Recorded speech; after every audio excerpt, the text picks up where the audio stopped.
doesn't matter, where they're located, whether inside the womb or outside of it, when that act of violence or murder occurs.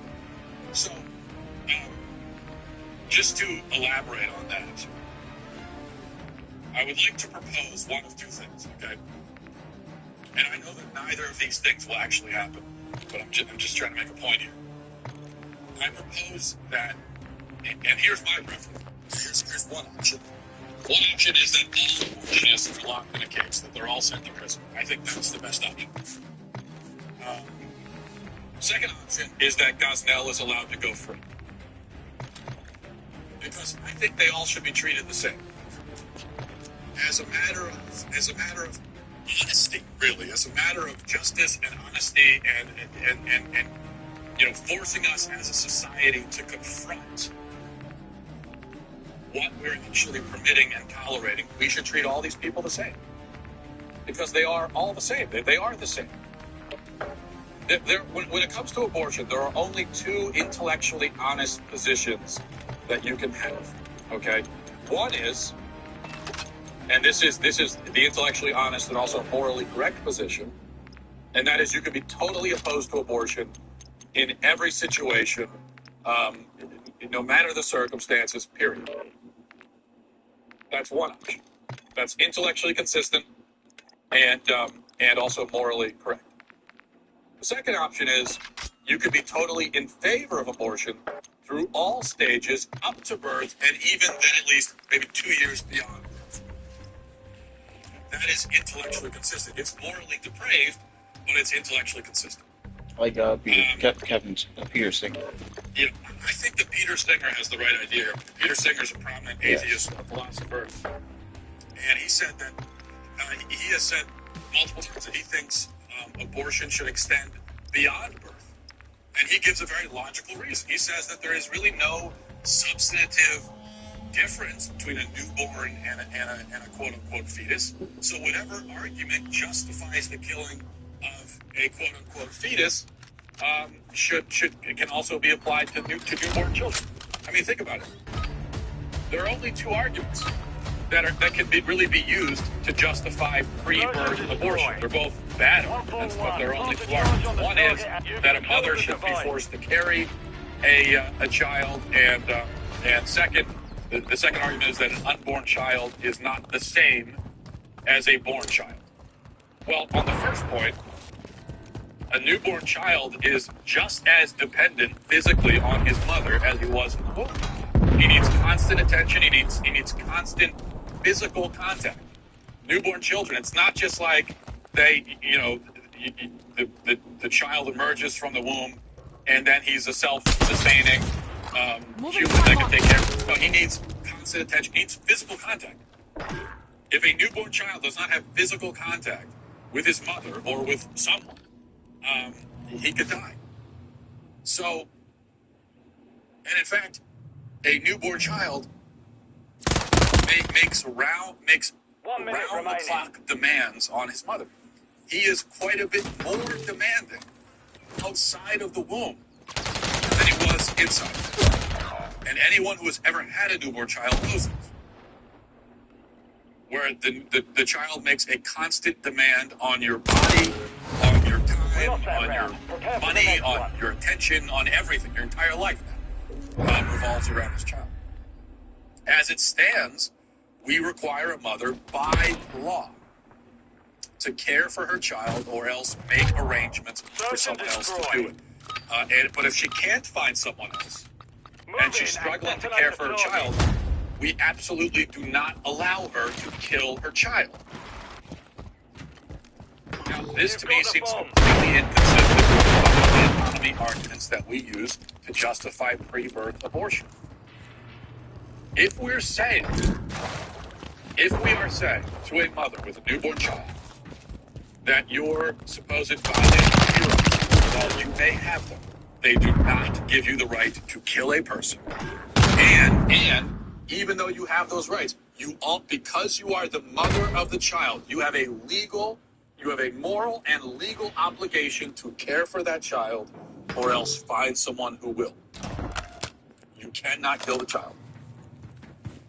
not only do you have a legal and moral obligation to your child, but you have a legal and moral obligation that nobody else in the world does. You have a unique, aside from the father.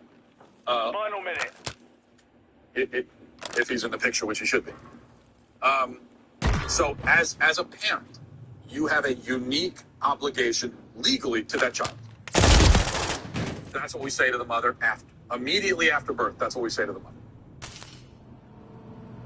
If we're going to say it to her immediately after birth, then there's no reason at all why we shouldn't say it to her while the baby before. You've won that round. Get ready for the next one. So if we're going to say before birth that you can exercise this autonomy even up to the point of murdering your child, then there's really actually no reason. Switch his side. And there's no logical basis upon which we can analyze mothers who kill their born children.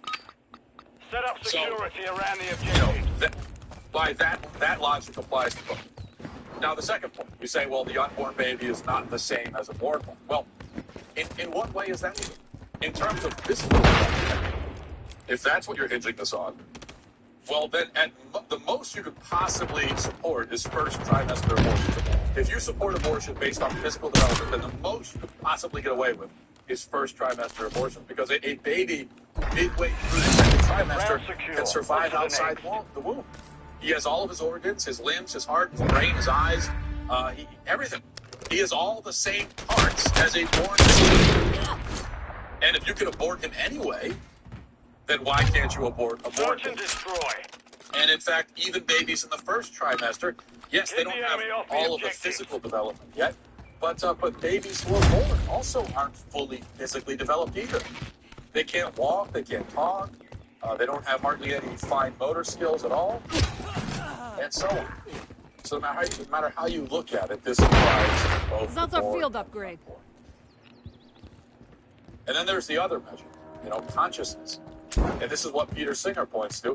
He says that unborn babies do not have moral standing as people because they have no self-awareness. They have no concept of themselves.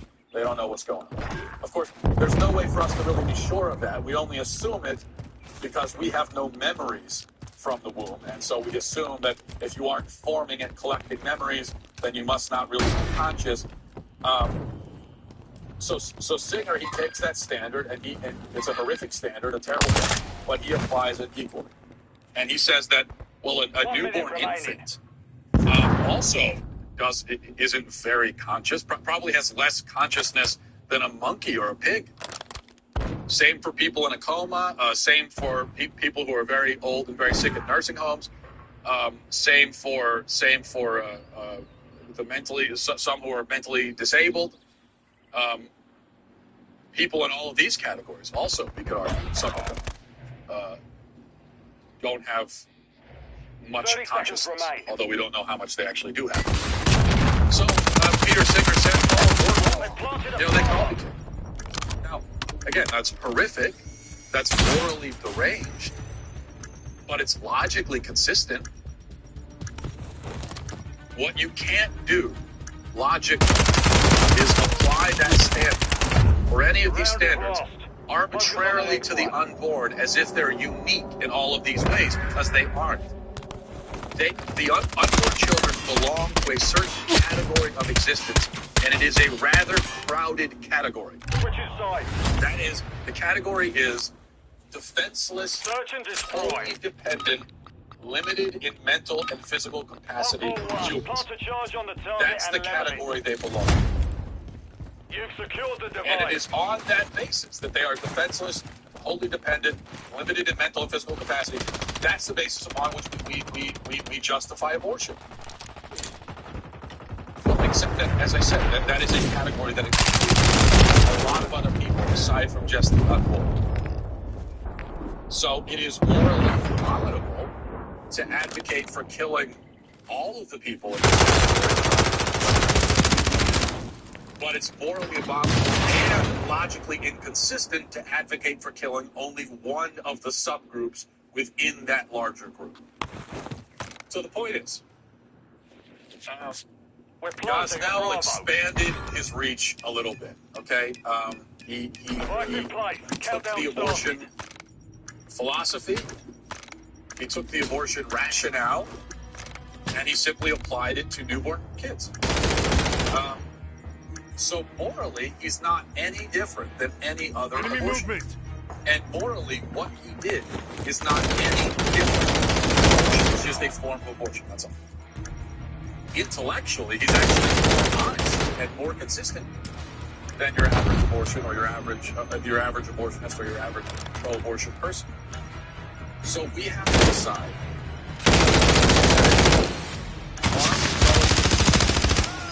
The kind of society Could use the that punishes those who kill the Target helpless detonation and the innocent, confirmed. Sending an you attack. want to be Cup that won kind of that society. round. Get ready for the next one. or not. But I think we have to Search choose. and destroy. I don't think we should have it both ways. Move in and detonate the target. If we are going to be the kind of society that will tolerate and even celebrate and certainly defend the systematic slaughter of unborn children, if we're going to be this kind of society that can look at 60 million murdered unborn children, if we're going to look at that and we're just going to yawn and shrug our shoulders and say who cares. If that's going to be the kind of society, we don't deserve to put Gosnell in prison. You've got the bomb. I mean, where do we get off putting someone like Gosnell in prison? All of the bloodshed and murder and violence that we tolerate and celebrate and justify, and we think we have the right to be what? Morally indignant because a guy killed babies a few seconds after they were born? Final No, we minute. have no right to that. Just like we have no right to, Only you you remain. you hear these Finish the mission. horrible cases of mothers Round babies thrown into secure. On to the dumpsters, next. thrown in a toilet. I think about Andrea Yates, ground 5 or 6 of her kids in bathtubs. We really have, as a society, we have no moral right, actually, to judge any of those people. If we're going to justify the murder of 60 million kids Set up security around and the say objective. that all of that's perfectly fine, well, then who are we? Hostile To say, oh, UAV well, in the except for area. that murder. Well, that's wrong. No, we should decide. I think we should have to confront. Either we're the kind of either murder is illegal or it isn't. You know what? That's what it is. Either we're going to say that murder is illegal or not. We got to choose. Which is it? And if we're saying that murder is illegal, well then fine. Just open up the floodgates. I guess it should be the purge. Murder's not. Human life is not sacred. Because that's what you're saying.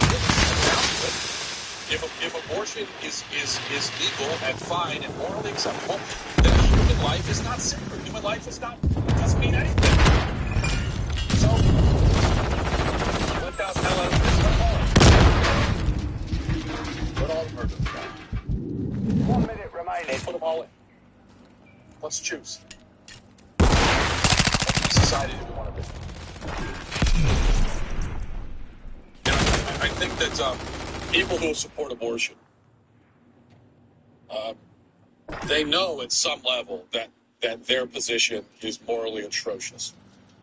At some level, they must know. If they have a soul, if they have any kind of human conscience left, which some of them may be right, but those who do, they know at some level that abortion is a horrible atrocity. But they try to convince themselves that they still have moral standards by although they tolerate, they accept this kind of murder, well then they'll turn around and condemn other forms of murder as a way of kind of hiding from themselves, or hiding from their own position, trying to convince Search and themselves destroy. that they have moral standards. Well, I don't think we should allow them to do Keep that. the enemy off the objective. Have the courage of your convictions. If you're pro-murder, then just be pro-murder. All right. One other point I want to hit on here is there were protests yesterday. Yes, protests, if you can believe it. Friendly mosquito I mean, it had deployed. been probably 6 or 7 hours since the last one, so we needed a good protest. But these protests were aimed at Donald Trump because news broke that the Trump administration is considering defining gender as based on your biological sex at birth. Well, it's good to be with all of you today. Hang on a second. I'm going to grab me a beer very casually. Yeah.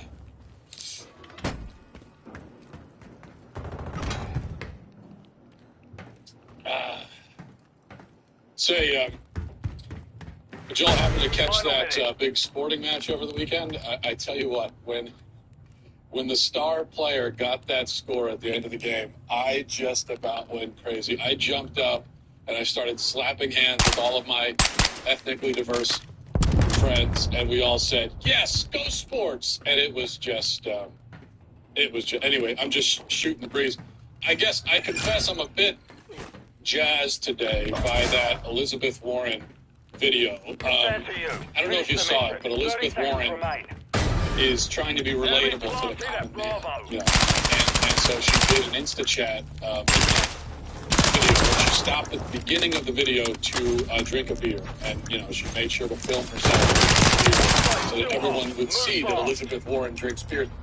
And, man, it was the most relatable thing you will ever see. In fact, I was at the bar when I heard about it. This young fellow sitting next to me, he pulls out his cellular telephone, and he says, "Hey, everybody, check out this video clip. Elizabeth Warren is just like us." And I looked at it, and sure enough, she's there throwing back an old brewski, as the kids like to say. So, look, I'll just say this, okay, at the beginning. I'm a conservative, and that's no secret. But I've got to admit to any Democrat who is listening, Elizabeth Warren is a dynamic politician. She is an absolute star. Frankly, as a conservative, I am terrified. I'm petrified at the prospect of her running for president in 2020. It terrifies me because nobody can connect with the average American like Senator Warren. We have never seen a political figure who resonates, especially with the young, the way that Warren does. You know, I forgot to mention, my favorite part of that video is the best part is when she brings her husband into the shot and she actually says to her husband, "Thank you for being here," and then pats him on the back. To her, she says that the website Mike.com says that to her own husband in their own kitchen. Now, if that does not qualify as natural human dialogue between two married people, then I don't know what does. In fact, it reminds me of my own wife, who every morning before I leave for work, she always shakes my hand and says, please stay in touch. It's just, that's the way, right? Like, that's the way married people talk to each other. We talk to each other like we are, a wife talks to her husband like she's a game show host reading a contestant. Like Pat Sajak, when he's interviewing the contestants during Wheel of Fortune. That's how we talk to each other, right? It's totally normal. If Warren gets the nomination, I'm going to have to switch political teams. This is just my confession right now, okay? And I'm not alone in that. Elizabeth Warren is just that magnetic. Think about it. Any old politician can try to earn points with minorities by claiming to be partially a minority. But who besides Warren would have the tenacity and the courage to take a DNA test and prove that they are actually a tenth of 1% Native American or something in the general ethnic vicinity? I mean, good luck winning even one minority vote. Elizabeth Warren is your opponent. Rest assured that minorities do not feel at all degraded or insulted or demeaned when you try to earn their support by taking a DNA test. And I know that because my great-uncle's niece's best friend's friend was married to someone from the Pacific Islands. So, you know, I'm based as a very important article up right now about how Victoria's Secret, basically Hawaiian, so I think I can speak to these kinds of things. This woman is formidable. That's all I'm saying. She scares me even more than the third Hillary Clinton term scares me. Speaking of which, I thought Hillary Clinton was the most charismatic and genuine politician in American history.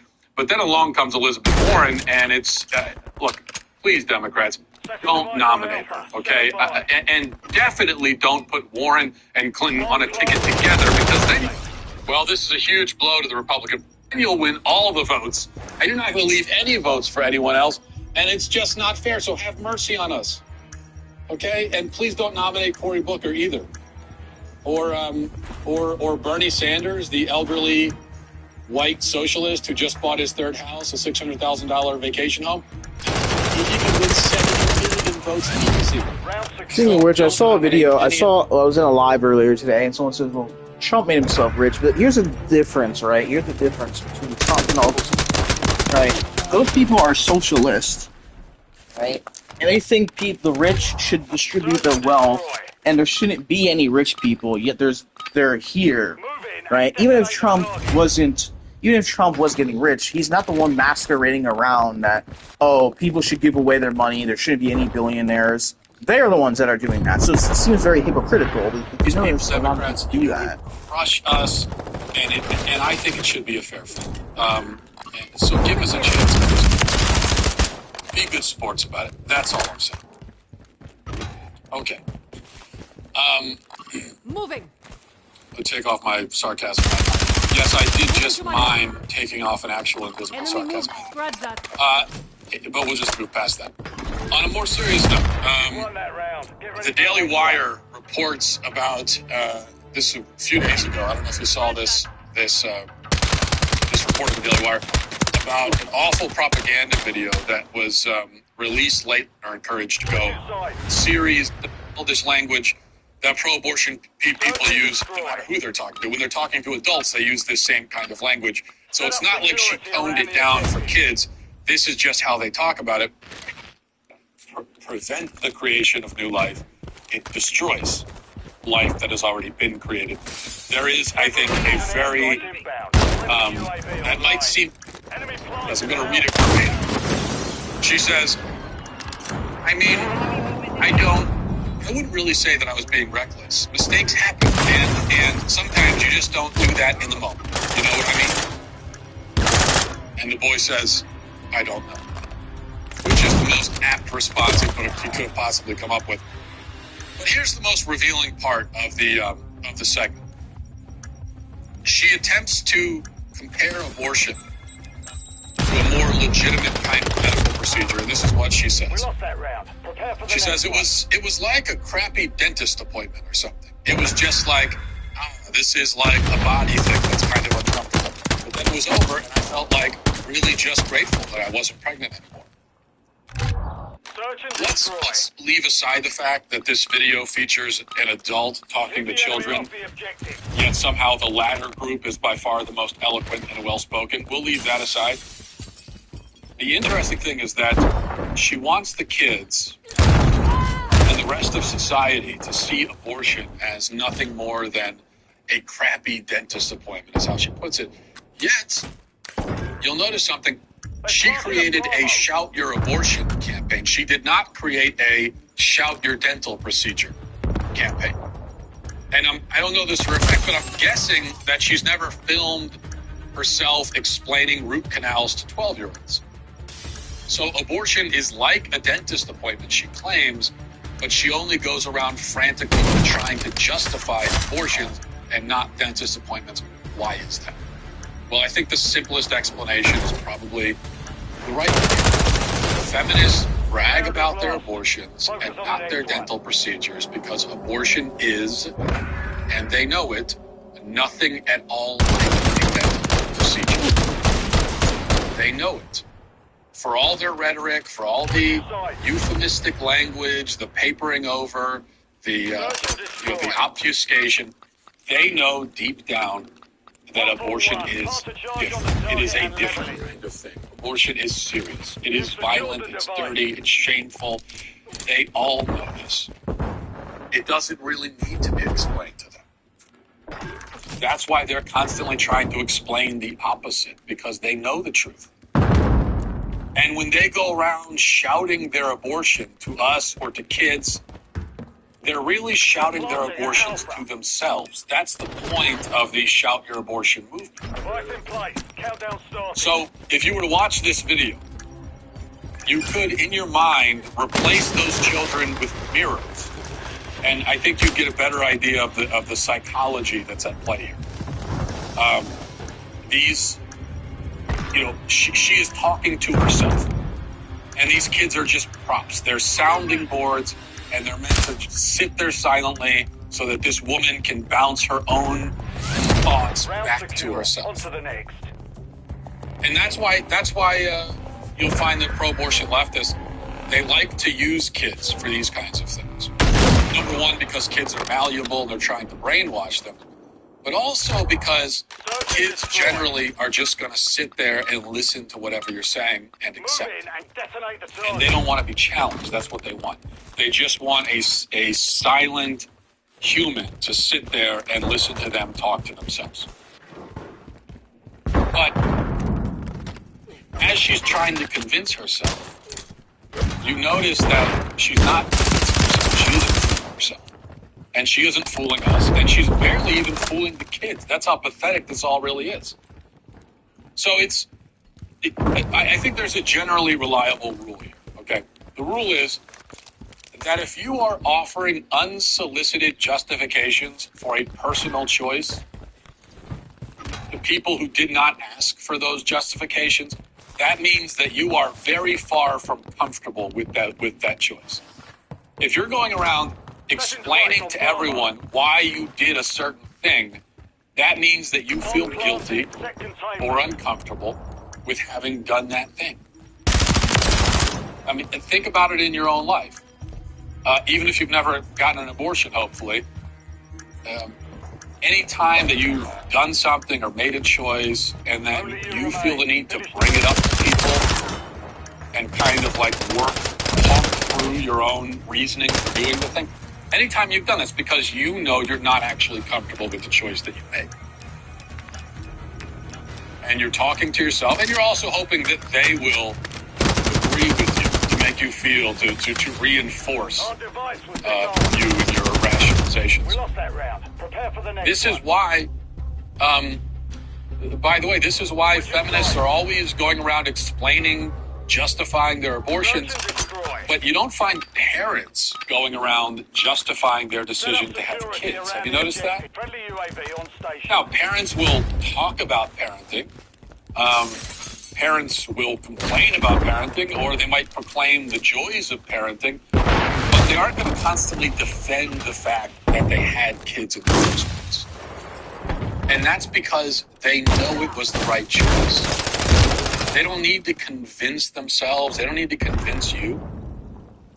And even when parenting is a challenge, it still kind of fits. It makes sense. It is a completion. Round is lost. Focus on the next one. It brings wholeness to their life.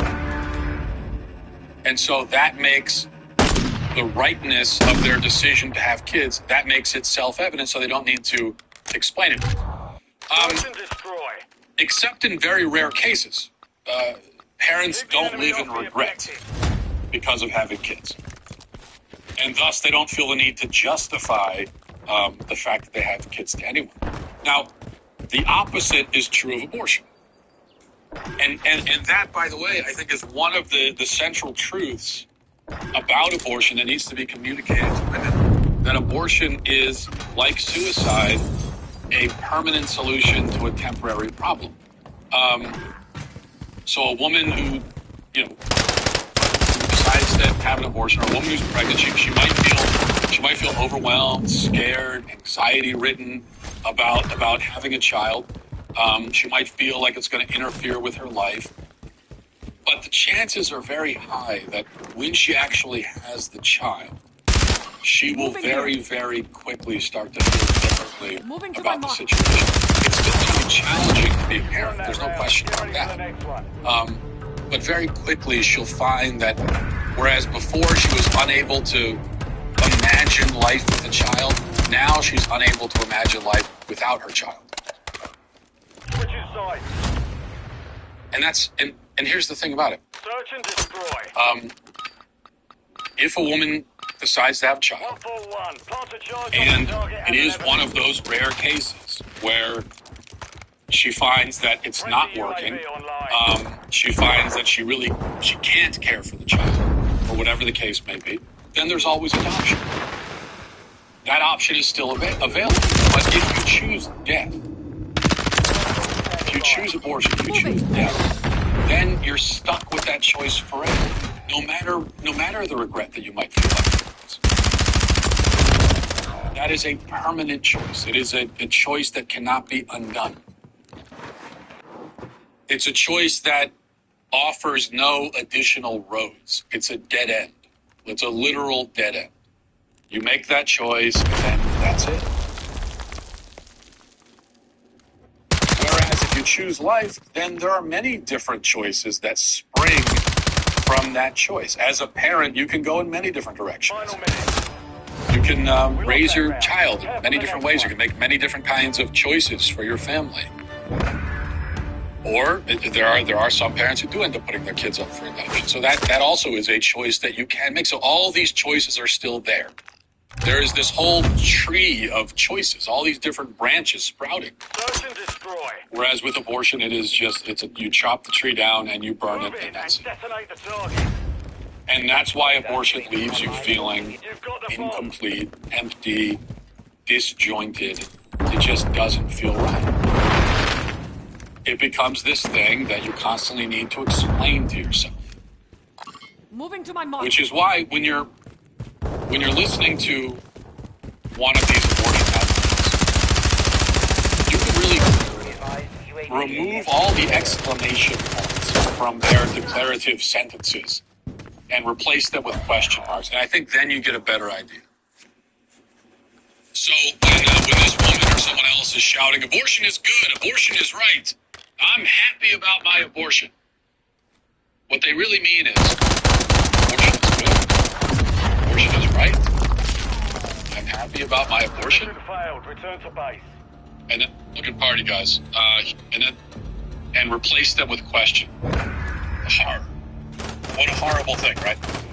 And making this completely reasonable and necessary change is for Title IX purposes and when assessing discrimination complaints and so on and so forth.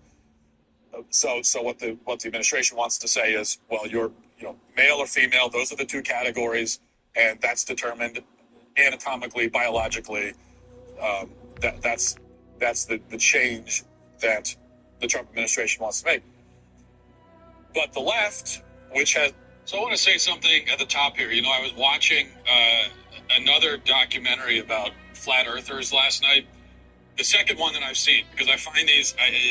this one was on YouTube, and it's fascinating. It's fascinating in the same way that, staring at a mangled car wreck is fascinating. But as I thought more about it, I realized how fitting and perhaps inevitable it is that the website like.com has a very important article up right now about how Victoria's Secret has normalized discrimination. And I mean, obviously, when you think Victoria's Secret, you think normalization of discrimination. Who doesn't? Now, according to Mike's Twitter account, it says, the Twitter account says, since its first show in 1995, no plus-size, out transgender, or gender non-conforming people have walked the Victoria's Secret runway, ever. It's not a parody of, this is a real thing that people's said about health. And saying that there's never been any men or obese people walking down the Victoria's Secret runway, that's a bit like saying, well, since the first monster truck race in 1972, no unicycles or scooters have competed, ever. Whatever you think of the Victoria's Secret fashion show, the whole point of the thing is for these skinny, attractive women to model underwear. So that's just why it exists. That's the point of it. If you're looking for a show where men model underwear, as Mike.com apparently is, then you can find. I mean, I'm sure there are places. Search and destroy. Defend our objective. But that's not what the point is. This is the thing about the left. If you notice, nothing is ever about anything or for anything anymore. Have you noticed that? Someone and took this all is the kind good of stuff. consequence of this obsession with fairness and diversity and inclusiveness. Because I'm just trying to think of a way to explain this. Okay, to anyone who's a liberal and doesn't understand. Okay, Careful. The guns are last. everything Moving in this order way. in order to have a purpose and an identity and a reason to exist, everything must be a certain thing, and therefore must exclude all of the things that it is not. Okay? So for a thing to be Enemy planted an So the Victoria's Secret fashion show is specifically a thing where attractive women walk down the runway in underwear. Now, if that's not a thing that you like or support or think is appropriate or whatever, fine. But when you say, no, this thing is not that thing, this thing must include all other things, it must include diversity. We lost that round. Prepare for the next one. And obesity, etc. Then you've just expanded it, you haven't diversified it, you haven't made it the thing doesn't exist anymore. And that's what the left is all over the place. Search and destroy. All lines, all distinctions, all definitions, and Secure our objective. they're just erasing everything. The sacrament of marriage is another example of this. Probably a better example. Actually, Victoria's Secret fashion show. But that has been it's, marriage is if you make marriage into anything, then marriage no longer exists. It's not a thing anymore. It has to be a specific thing, which means it has to be the things that it isn't.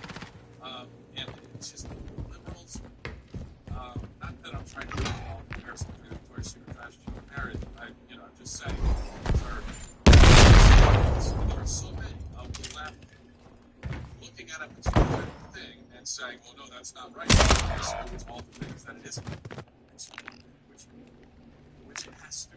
Okay, that's what it means to be a thing. By the way, I think this is more important. 1 minute remaining.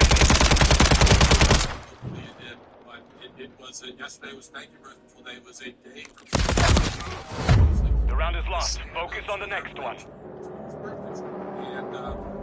And social media, where we're spending the day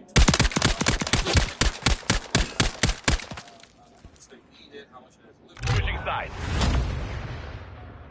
How they'll never let anyone get it. Search and destroy. I want to give you a quick sample of some of the tweets on the Thanks Birth Control. Place a charge on your target and level it. Just to give you an idea of what people were saying. This is Hillary Clinton. She says, reproductive rights are human rights. Humans should be able to decide their liberty as human beings. They celebrate the power to decide. It says, thanks, birth control, for allowing my husband and I to plan our family according to our financial. We're planting at Bravo. We both believe it would be a disservice to our family to have children who cannot comfortably afford. Device in place. Countdown Thanks, starting. Birth Control, for helping women achieve their goal without putting their economic security in jeopardy. And Harrison says, your body is your own, and if not, you can't be truly equal and free. Access to birth control is vital if you live full, healthy lives. Our device was disarmed. We lost that round. Prepare for the next one. Participation in all aspects of society. That right and stand up. Search and destroy. So you read these tweets. Plant the charge and detonate the objective. And as a conservative, what's your first reaction? You secured the device. I think I know what your reaction is because I think it's the same thing. And as you read that, take away from me. Your reaction is, okay. Flanking here. And what's the point? You see, this is one of the absolute weirdest things about life is this feverish parent faith that they have that someone is going to come and take their birth control.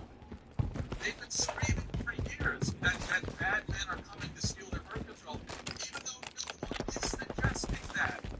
Moving to my mark. Threatening their birth control. Not one person outright is using that we ban birth control. That's not a thing. That's not a position that we hold. Nobody's arguing for that. Final minute. So it seems like every conversation with the left goes like this. The liberal will go, stay away from my birth control. Okay, you're not taking my birth control. It's my birth control. You can't have it. I don't want birth control is mine. And then that's kind of and conservatives are left just sort of really confused. That's what we don't really know what to say because it's not. 30 seconds remain. We never said anything about this. Liberals will valiantly defend their right to use birth control while literally no one speaks that. They insist on The round is lost. Focus on the next one. There was an article in the news yesterday that was written and which was retweeted by the Daily Beast yesterday, and it's surprising because they shouldn't be embarrassed by it. Because the title of the article Search and destroy. Here's how we're going to lose our birth control under Trump. Defend our objective, soldier. Okay, well, that was a year ago. Has anyone lost their birth control under Trump? Can you find me one single woman in the United States who is now entirely unable to obtain birth control because of Donald Trump? Hostile mosquito is online. In fact, we had a Republican government for 2 years. Have they stolen the birth control from anybody? Have they sent the birth control, enforcement? They planted at Bravo. The medicine cabinet to steal the birth control bills? Has that happened? If that's been happening, I will change my view. I will apologize for all the mockery of engaging if that has actually happened. If there are women who have been scared senseless. We lost that round. Prepare for the next one. If that's going on, then I don't think it's happened. I don't think it's happened at all. Okay? So this has not happened. Unless the Daily Beast or any other. Search and destroy. I'm going to say that it is not happening. Secure our objectives. Now, what is this? What is this clamoring about birth control? How important birth control?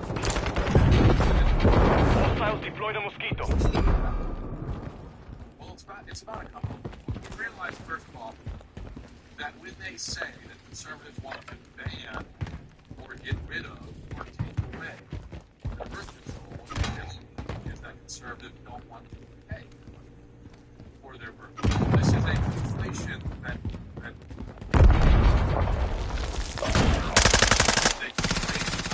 Only you remain. Finish the mission. Enemy planted at Bravo. us not wanting us trying to. There are a lot of Mission things failed. Return to base. that you do in your life that I would never try to prevent you from doing, and I would never support any law that would prohibit you from doing. But I still would not want to pay for myself. I mean, there are a million examples. Almost everything you do in your life, actually, is something that you go ahead and do it. I just don't want to pay for it. That's all. For example, like skateboarding. I don't think it should be illegal to skateboard. That being said, I don't think my money should be used to pay for your skateboarding habits. So, liberals pretend that they don't understand this distinction. I think they must understand. Like, they must understand that if they came to me and said, "Hey, I want to go to the movies. Can you give me $25 to pay for a couple of movie tickets?" And if I say, "No, I'm not going to pay for your movie ticket," it wouldn't make any sense for them to say, "Why are you trying to stop me from going to the movies? I have a right to go to the movies. Why are you trying to prevent me? You can't prevent me." I'm trying to stop you. I don't want to pay for it. And why don't I want to pay for it? Because it's my money. I've got other things I'd like to pay for. So that's not high on my list of priorities to make sure that you do other things. And when it comes to your sex life, as you will remind us all the time, your sex life is your sex life, it's your business. That's my point. It's your business in every sense of the word. It is not my business. I don't want to be involved in it. It's not on my list of paying to make sure that your sex life is facilitated. That is not on my list of concerns in my life. I've got many other things, like we all do, that I need to pay for. I got my kids to take care of. I got a family. I got a mortgage. I got all these things, right? And making sure that you can have sex, that's just not on the list. I'm sorry. You know, that's something that you got to take care of. Be an adult and take care of it yourself. That's all. What happened to consent? Isn't consent important? I do not consent to being involved in your sex life. That's all. I don't consent to it. It makes me uncomfortable, really, to be honest with you. But as long as I'm not involved, go ahead. Take all the birth control you want. I mean, I would take it in accordance with the directions on the bottle, but do your thing. I'm not trying to stop it. No one is trying to stop it. So that's the only threat to birth control that exists, and it's not a threat to birth control at all. It's just people are saying, I don't want to pay for it. I just don't want to pay for it. And not that this even matters, but it should be repeated that you don't even need someone to pay for your birth control, because birth control is extremely easy to obtain. You can go to you can get free birth control, you can get birth control for cheap, there's birth control everywhere in our society. Birth control is practically raining from the sky. Or do you need it to literally rain from the sky before you'll admit that it's plenty easy to obtain? Because I would say it all but rains from the sky right now. Because you can go, unless you live in the desert or something. Unless you live in the desert and you don't have a car, and it's a 900-mile walk through the desert sands to get to your nearest Walmart. Assuming you don't live in that situation, assuming you live just in society with the rest of us, you can go anywhere and get birth control, and nobody will try to stop you.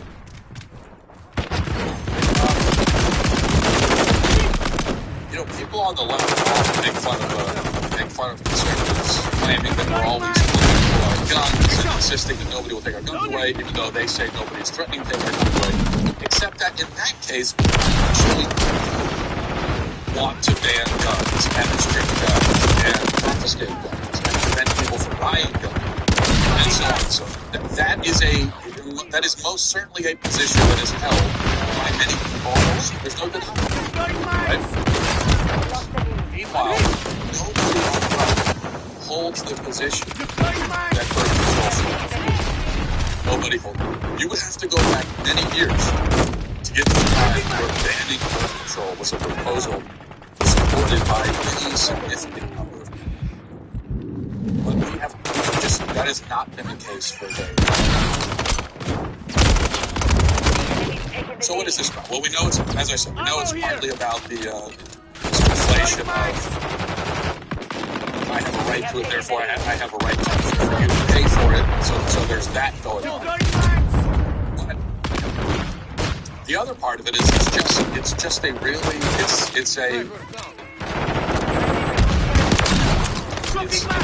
an absurd problem to put out there. But if they convince you, it's obviously very good. It's a great way to get people home. If you're a liberal politician, I'm not the enemy here. To convince your voters that Republicans are trying to steal their birth control. If you can convince your voters of that, then clearly that's going to be a great way to organize. And they have to. Somehow they've been able to convince their voters of that. And all I would say to the voters is, you have to Google it on the internet. Just go Google this sometime to see how many Republicans have actually proposed banning birth control. And what you'll find is that so you're fine. You don't need to worry about it. All right, one other thing I wanted to mention. Kat Tiff is a Fox News personality. She's the latest one on Fox News chased out of a restaurant. She was chased out of a bar in Brooklyn earlier this week because some people recognized her, and so they harassed her, and chased her out. And so it goes. The same story repeats over and over and over again. I do want to make one point about this, and I feel like when it comes to these situations, most of what Kat said has been said. But we see that the left strategy now is to obviously just completely follow those who hold opposing views, treat them like stuff, harass, abuse them, and so on. Moving this way. I think we should understand why they're doing this. What is the strategy? Why are they doing this? Well, obviously, some of this is just garden variety, 2-year-old basically just an inability to express their anger or their opposition simply. So there's obviously a lot of that involved. But there's more to it as well. It's a strategy. And it's all about optics. It sounds kind of counterintuitive because we think, well, this is really bad somewhere to be protesting people's homes, terrorizing their wives, chasing them out of restaurants, and all of that. Screaming at them when they come to speak on college campuses. It seems like bad optics. But it's only bad optics as far as conservatives. You look at that and think, wow, this the strategy. It's not. It's obviously it's not targeted. It's targeted at other liberals. Maybe some people on the left who are in the middle of the left. I think the idea is to paint the opposition as completely intolerant, not even worth engaging. That's the idea. Is to send the message that these people are so evil and so wrong and so stupid in everything they believe that there's nothing we can do but banish them from society. There's nothing we can, they're not even worth talking to. If you see them at a restaurant, kick them out. And that's the idea. And in some ways, it's a smart strategy.